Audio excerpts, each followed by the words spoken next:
Hi, my name is Jay, and I wrote a book about juggling. And I have a large version of the book here and a smaller one, and also an electronic version. But it's kind of funny that there's a book about juggling, well, coming from me as well. I mean, just in general, juggling is really difficult to write about because it's a visual art form. There's something that juggling expresses that can't be put into words. That's what makes it a valid art form on its own. I had a website where I was writing a little blog, and one day I got an email from the editor of a juggling magazine. And they said, hey, we'd like you to write some articles. We saw your blog online, and could we hire you to commission some articles? And I thought, well, no, I'm not a writer. But of course I was writing, I just didn't identify with it yet.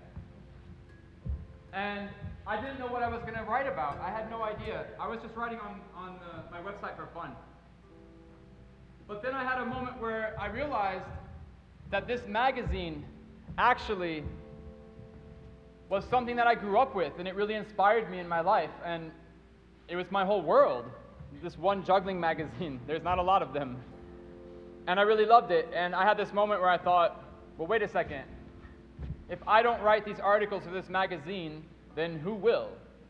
And in fact, when I was reading the magazine growing up, it's probably the same person who was writing it who said, well, wait a second, I'm a juggler, I'm not a writer, I have nothing to say. So I said, sure, look, I'll take a chance. And I wrote for the magazine for about 4 years. And then I collected all those stories into this book. But juggling, again, it's really difficult to talk about unless you're being instructional. In this book, it's not about how to juggle. And even that can be really difficult to talk about, writing down, well, put your right hand here, and then you put your left hand here, and you should stand like exactly here, and the first ball's there, and then it's under, and then it's really even difficult for me to talk about. It's much easier for me to show you.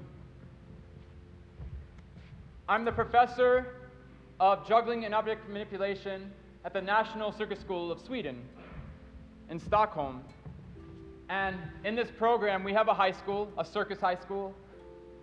We have a university degree, a Bachelor of Arts in circus, a master's degree, and a PhD. You can get your PhD in juggling now at my school. And so what in the world do we talk about in such a program? A lot of the ideas I wrote about in this magazine and that are in the book, they're larger concepts for juggling. And I'd like to tell you all about that program today. Juggling is a really young art form, and it's exploding right now. There's a lot of challenges to overcome. For example, about 20 years ago, we didn't have any way to document our work.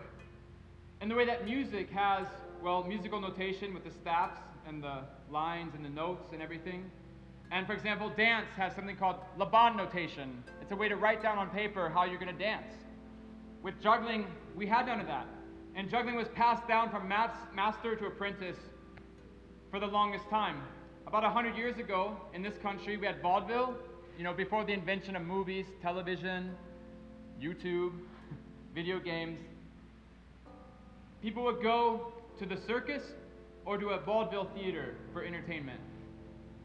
And juggling was much like magic. It was a closely guarded secret handed down from family members each generation. But around the 60s and 70s in America, juggling came out of the circus and it became a hobby that anybody could participate with. There were books. I learned from a book from a library. And you could go and buy props. People would make props and sell them. And now, of course, today we have that on the internet, readily available to anybody. So juggling is a hobby. It's exploding, a lot of new ideas. And one thing that happened recently is the invention of site swap. And site swap is a system of numbers that describes juggling patterns.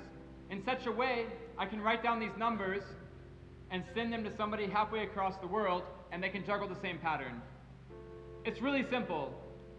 A 0 in site swap is how you would juggle 0 balls. So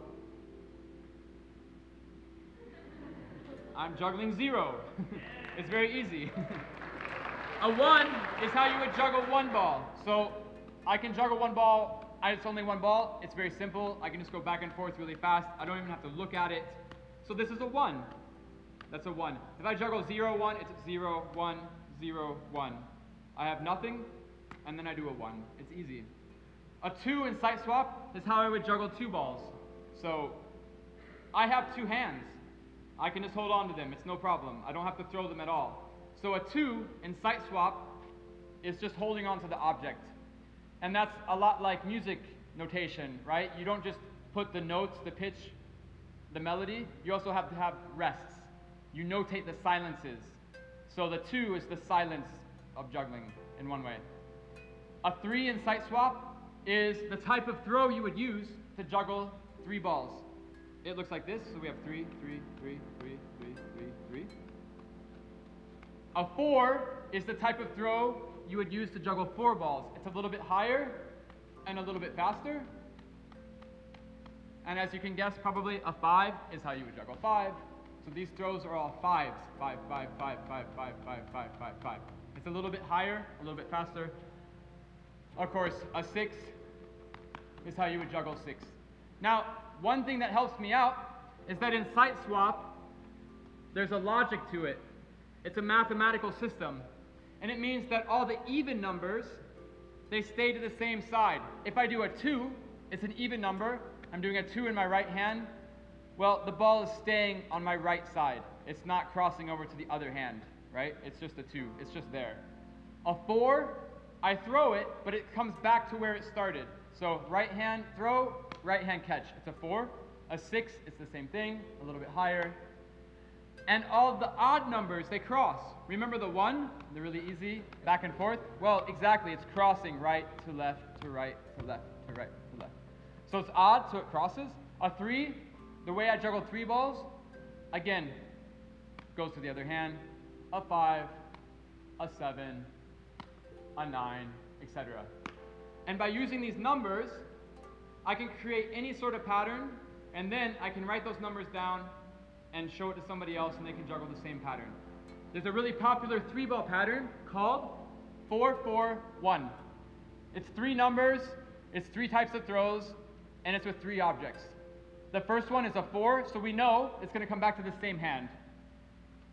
The first one's a 4. The second one is also a 4. Comes back to the same hand where it started. And the 1, remember, it's always that just easy throw. So it looks like this, 4-4-1, 4-4-1. Pretty simple. And if I don't stop, it keeps looping, so I go 4-4-1, 4-4-1, 4-4-1, 4-4-1. And in this way, I can tell somebody, I can call somebody right now in Australia, hey, juggle 4-4-1, and they're going to do the same thing. That wasn't possible 20 years ago. There's many other patterns with sight swap. So we have 5-3-1, 5-3-1, 5-3-1. You can see the 5, it's the really high throw, yeah? So it's the 5, 5, 5. And again, this pattern is 5-3-1, so we also have a 1 on the bottom. So the 1 is 1, 1, 1, yeah? You can see that really short throw. There's also a pattern called 4-2-3, 4-2-3, 4-2-3, 4-2-3. Remember the 2? I'm just holding on to the ball. So I go 4-2-3, 4-2-3. In fact, I can show you 4-2-3, the 2 is there, and the 2 is there, and it's there. Because I'm just holding on to it. So 4-2-3. There's also sight swaps with more than 3 balls, of course. For example, the most popular 4-ball sight swap is 5-3-4. So we have 5-3-4, 5-3-4, 5-3. And again, you can see those 5s, they're really high and crossing. 5, 5, 5. And of course, with 5 balls, there's also sight swaps. There's a nice one called 7-4-4, which combines the way you would juggle 7 balls with the way you would juggle 4 balls at the same time. So if I start off with all 5s, 5, 5, 5, 5, 5, and you can see when I switch to the pattern 7-4-4, 7-4-4, 7-4-4. 7-4-4, 7-4-4, 7-4-4.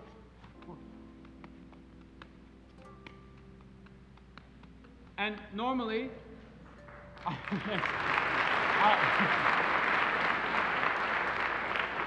of course, Normally as an artist, I'm on stage juggling and I don't speak. I just do the patterns.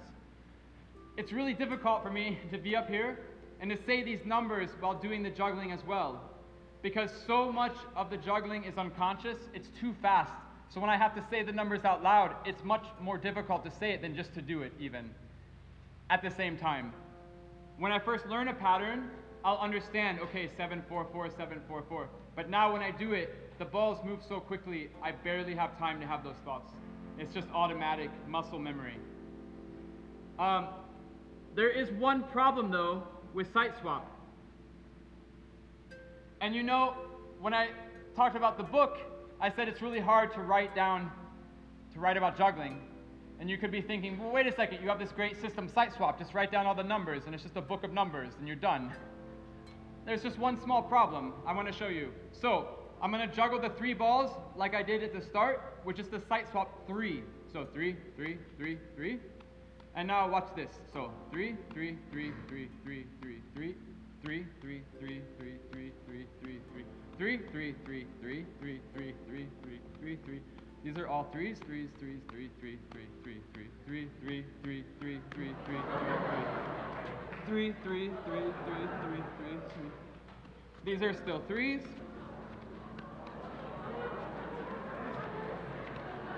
So those are all 3s.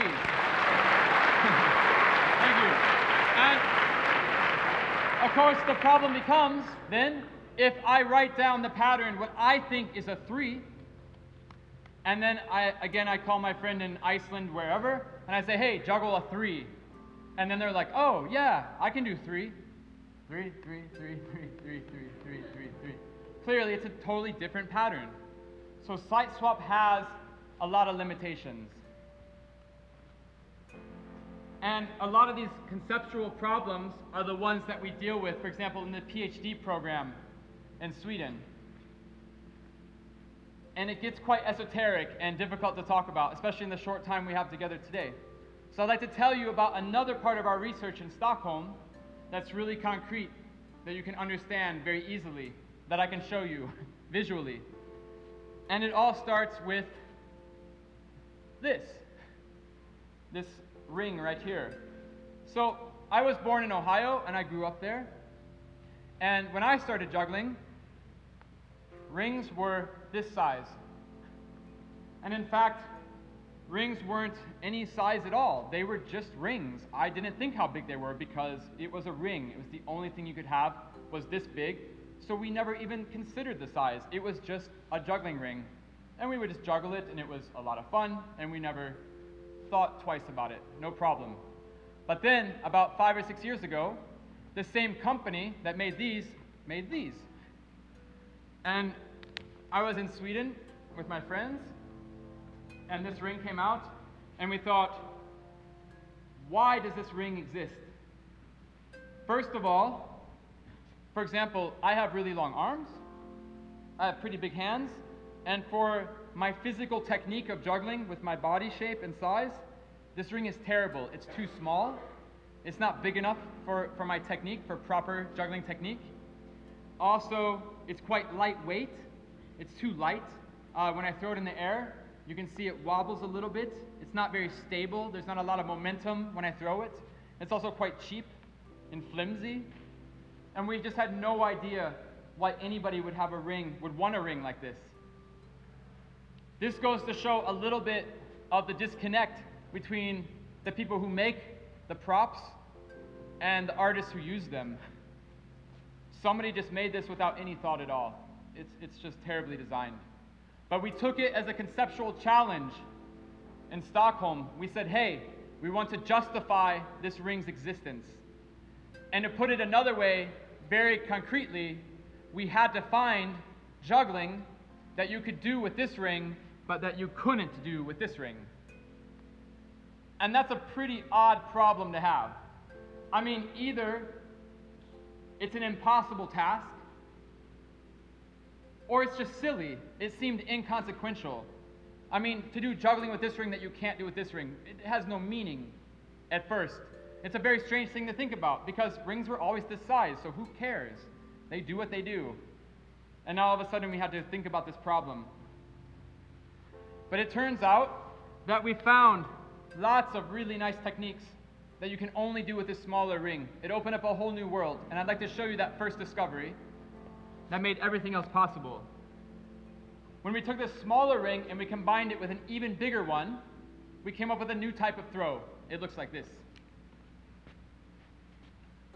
Now, if you remember when I was juggling the balls and talking about the numbers of site swap, I was throwing one ball from one hand at one time. Now, all of a sudden, we have a new throw where one hand is throwing two objects at the same time, and I'm catching them in the other hand one at a time. Looks like this again.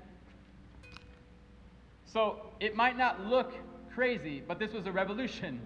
It was a new technique that we could never do before, all because there were different size rings. And it led to one of my favorite patterns. It looks like this. It's really nice. And this pattern is special because I'm going to use 6 objects, but juggle them in the same way I would juggle 3 objects. So I have 6 objects, but the site swap for this is 3. It looks like this. And of course, this is just the beginning. There's a lot of other patterns you can do now that we have these different rings.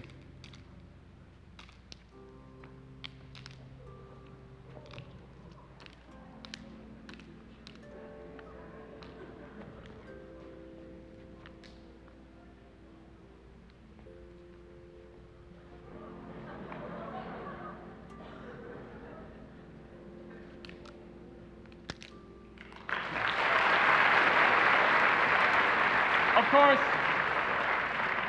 once we found out that you could do tricks with small rings that you couldn't do with anything else, we also found a bunch of tricks that you could never do with a small ring as well. For example, in a normal juggling technique, if I just throw something up and catch it, it doesn't really matter how big the ring is, right? The technique is the same, whether it's big or small or big or small, it doesn't change anything. They're the same inside of that technique. So let me show you a little technique where they're completely different.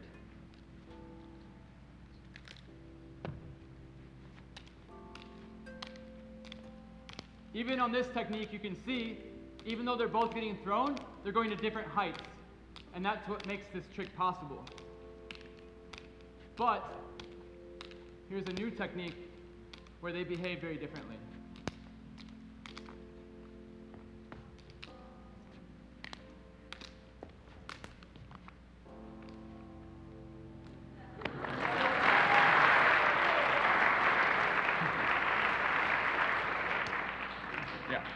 Okay.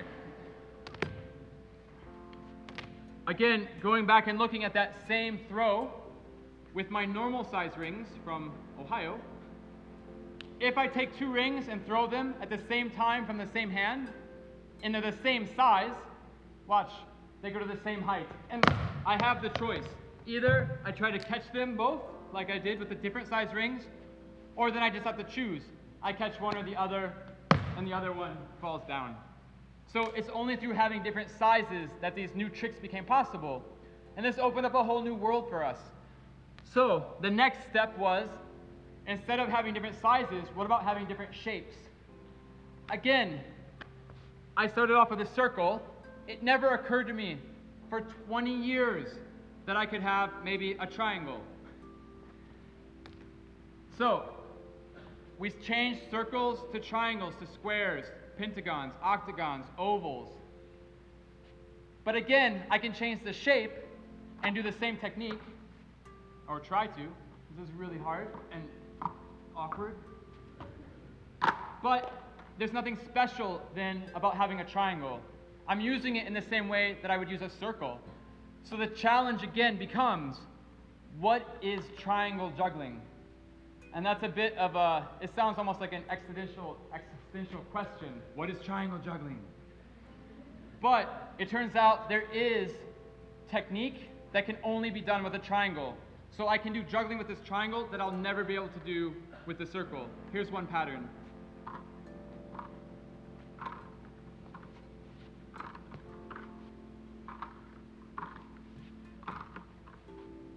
Now, that pattern looks a lot different than the first one where I was trying to throw them in the air like the circles. But it's the same thing, because another discovery we made, going back to site swap, is that when we started off with site swap, and we have these, let's say 3, it's easy example, 3, 3, 3, 3, 3. We thought that the 3 meant that the ball went to a certain height, right? When I was talking about the 4 or the 5, the balls got higher or faster. But it turns out this has nothing to do with how high or low you throw something. And it's only about rhythm and timing. And rhythm is the most important part of juggling. Rhythm is the thing that makes juggling possible. If my hand is at the same time and point in space as the ball, then I catch it. It's timing. If my hand goes to the same point in space, but a little bit later, it doesn't work. So it's all about rhythm and timing.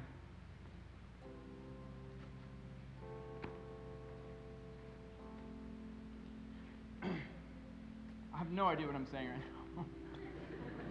It's too early. Who came to the show last night? Great.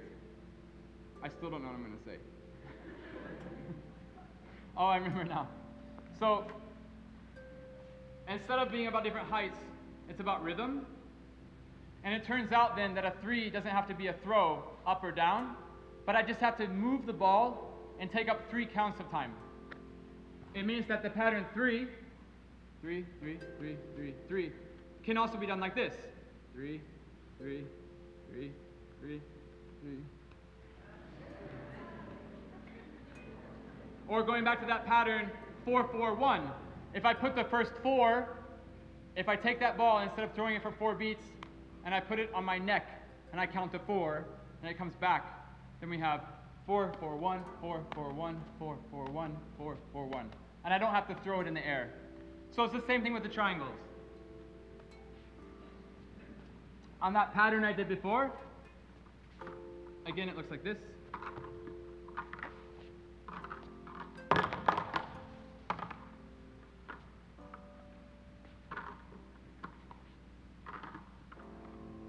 And you'll notice that now the triangle from my left hand is going to go into the triangle from my right hand. It means it's going from the left to the right, so it's a 3. And the triangle that's in my left hand, when I let go, goes back to my left hand. So it's a 4, it's an even number. So in that way I'm still doing juggling, but in a very different visual manner. After we tried different sorts of shapes, we had to try different types of forms. It means how to organize the objects together in different relationships. So one thing we came up with, which is one of my favorite things, is this, which is just 2 rings, but they're joined together. And every time we come up with a new idea, we have no idea if it's going to work. We start off really simple. I mean, to join the 2 rings together, that's not particularly clever or mysterious. It's kind of obvious, right?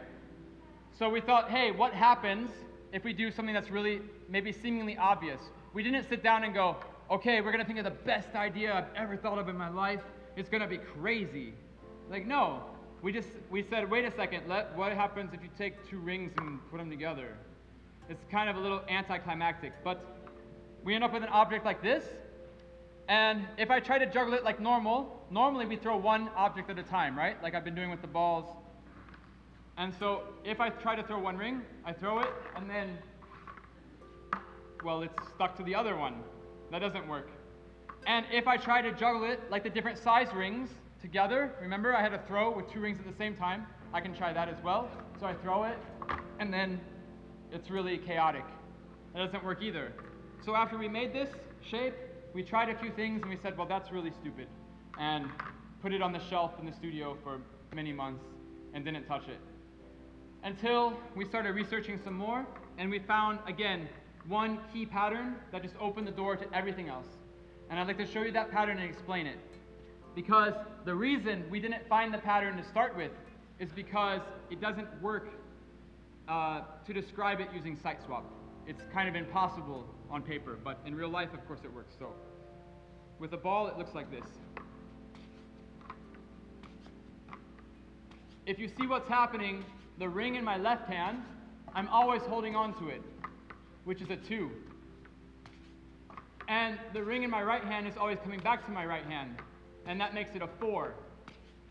But I'm doing a 2 and a 4 at the same time, and that never, well, it never really happened before. So we didn't know it was possible. We didn't even know it was impossible because it just didn't exist. But once you understood this, everything else started to change. And you could change sides, for example. You could change physical relationships.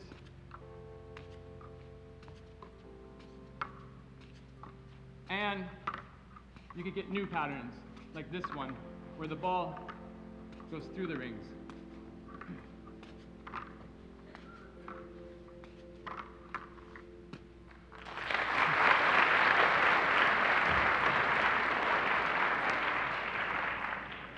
So we had explored balls and rings, but there's a third traditional juggling prop shape that we had to look at, and that is the club. Again, these clubs, I bought this, ordered it on the internet. It's made in Germany by a company called Henry's. It's, the model of club is called the Delphin.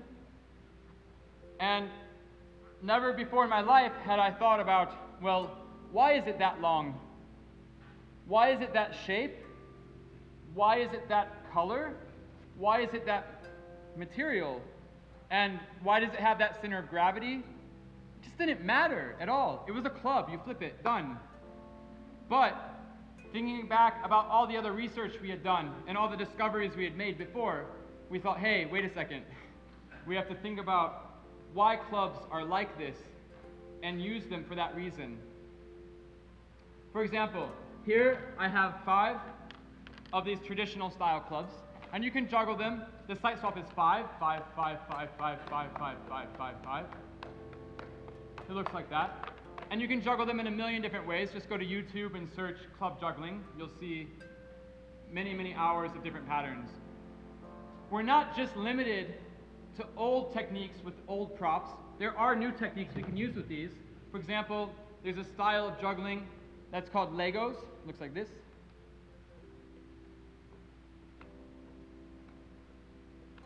Where it loops and repeats, and you don't throw them in the air.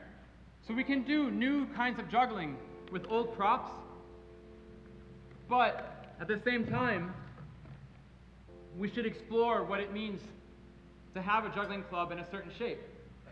And I made this club. Again, it's nothing so surprising. I cut a big hole in it. It was pretty easy. But I didn't know what good it would be. I just thought maybe you could do something like that. Catch one inside the other would be cool. I don't know. And it turns out there are a lot of nice tricks you can do.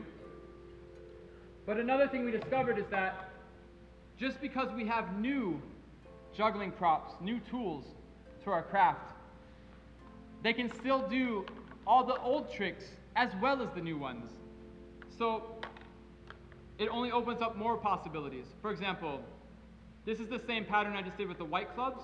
It's the 5, 5, 5, 5, 5, 5, 5, 5, 5. It looks the same. But now I can do a trick that I'll never be able to do with the white clubs. And this is also one of my favorite patterns.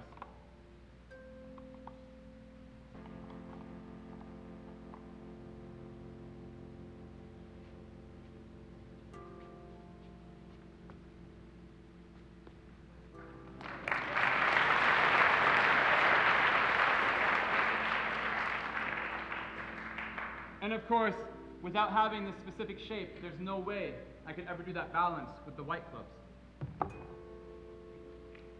So once we had explored a lot of different shapes and forms, configurations, I wanted to get back to this idea about time and rhythm, because again, it's the most important part of juggling. And when I juggle, for example, the 5 clubs in the air, the white clubs or the red clubs, I know exactly what each club is doing because I have to move them. I'm the one who's creating it. So I know exactly where each club is going. But from the outside, unless you're really familiar with juggling, it just looks like a big mess, like a bunch of stuff's going on, right? You see the total picture. So I wanted to try to find a way that I could give an audience the same sort of experience that I have when I juggle, and I wanted to find a way to show each of the objects in the pattern so that you could see them one at a time, the way I see them. And to do that, I needed to find an object that created a history of where it's been, right? I wanted the audience to be able to see where each object in the pattern was flying and where it had been and where it was going. And it turns out, of course, that a ball of yarn works really well for that because it leaves its own trace, its own physical history. It's almost like a little bit of a time machine. So if I start throwing these balls of yarn around, they're going to unwind, and you'll be able to trace the path of each one through the air and experience a little bit of what I see when I juggle.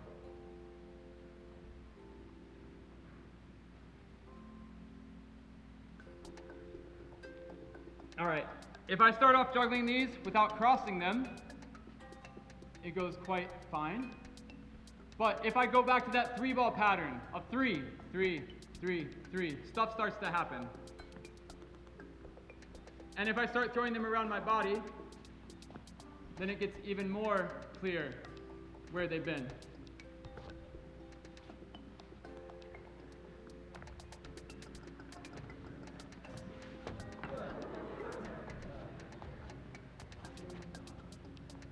And suddenly, the relationship of my body to the objects becomes extremely important.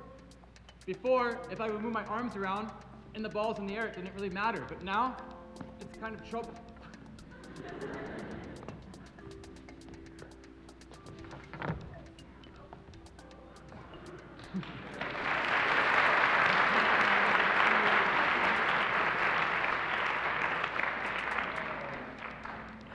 So, I was really excited to come here this week and talk to you because normally I don't have the chance to explain the theories behind the work. And about a month ago, something really surprising happened in my life once again with juggling. Because again, every time we make something new, we have no idea what's going to happen. And about a month ago, I made a really surprising discovery, and I knew I was going to come here.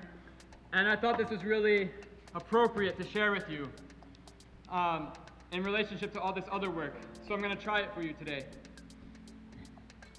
These clubs normally have a round top, but I just cut it off and I flipped it over 180 degrees and I just screwed it back on. But what it means is I have a little bit of almost like a cup. I can just catch the ball in the top of the club. And that was the starting point. I had no idea what good that would do.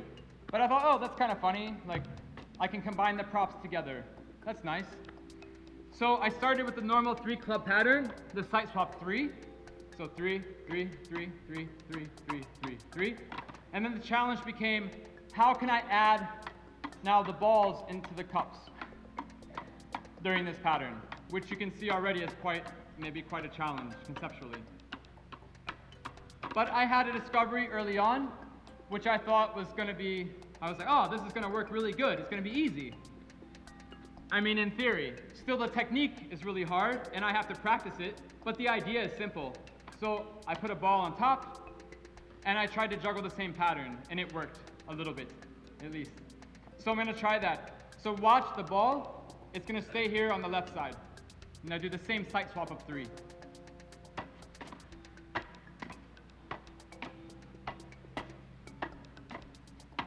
So, the original pattern, thank you.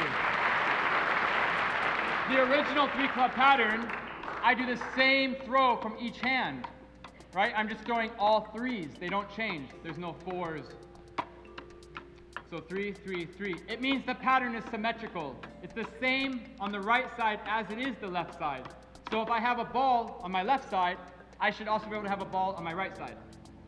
But after working on this for about 2 months, 4 or 5 hours a day, it was impossible, physically impossible, for many, many reasons. And it took me that long, 2 months, 5 hours a day of working on this to make a really big discovery. And this discovery went against everything I've ever known my whole life. And that is, to make it work from one ball to put two balls into the same pattern, I have to hold the club upside down. I have to hold it by what we call the wrong end, even.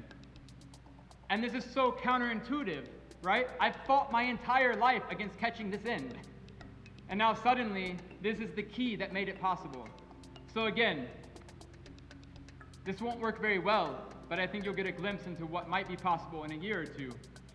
And it's just so funny to me that each time I make something new, my world completely changes. I had no idea when I cut this top off, you know, who thinks about that? Oh, I'm gonna cut this off and I'm gonna hold it by the wrong end. No, I'm gonna hold it by the handle. But it turns out to make this trick possible, I have to go against everything I've ever trained and hold it by the wrong end. And I like to try to show that. Not only did I have to figure out to hold it by the wrong end, I had to figure out how to start. Because if I have the balls here on each club in each hand, I can't have the third club in my hand because when I start, the ball falls off. So I had to invent a new way to start as well. And even more painful, it took me about 3 weeks to figure out that I could stop. So for about 3 weeks, 5 hours a day, I would throw these in the air and they would just fall on the ground. I didn't know how to stop. And you can imagine how fun that was. But I'll try this out. I'll try it one more time.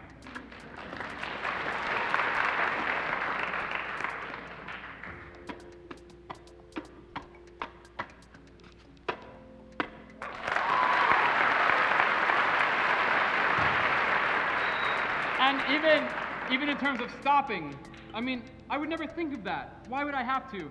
If I just juggle 3 clubs like normal and I want to stop, I go like that. There's no problem. I would never in my life think that I'm going to juggle and go. That's just so weird.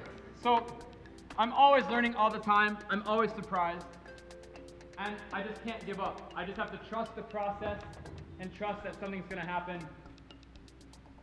And so now that you know a little bit about my work, I'd like to show you some juggling. All right? Yeah.